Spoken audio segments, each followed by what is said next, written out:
The heart is a four-chambered organ with four main vessels, which either bring blood to or carry blood away from the heart.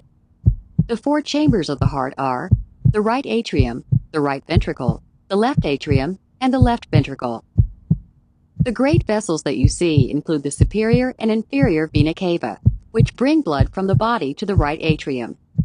The pulmonary artery, which transports blood from the right ventricle to the lungs, and the aorta, the body's largest artery, which transports oxygen-rich blood from the left ventricle to the rest of the body.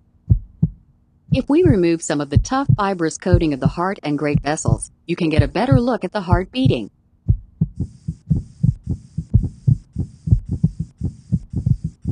If you look carefully, you can see a series of one-way valves that keep the blood flowing in one direction.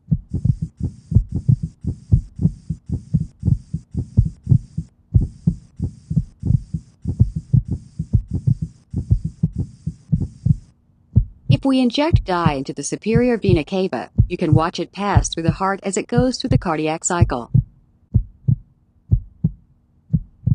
The blood first enters the heart into the right atrium.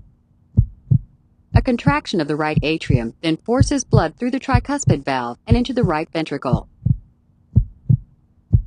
When the right ventricle contracts, the muscular force pushes blood through the pulmonary semilunar valve into the pulmonary artery.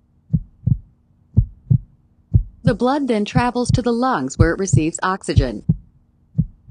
Next, it drains out of the lungs via the pulmonary veins and travels to the left atrium.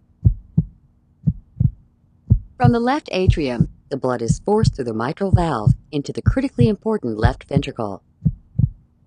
The left ventricle is the major muscular pump that sends the blood out to the body systems. When the left ventricle contracts, it forces the blood through the aortic semilunar valves and into the aorta. From here, the aorta and its branches carry blood to all the tissues of the body.